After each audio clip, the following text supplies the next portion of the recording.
last year in Makati, yung RDO ko ba muna aayusin, papalitan muna bago mag-register as freelancer.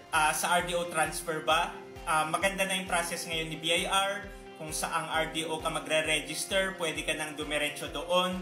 Sila na rin ang magpa-process ng transfer of RDO mo sabay na sa BIR registration mo.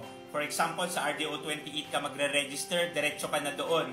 Ang pinaka-importante, dapat kompleto na yung requirements mo. May ginawa akong guide, The Ultimate DIY BIR Tax Compliance Guide for freelancers. Kompleto na doon yung requirement.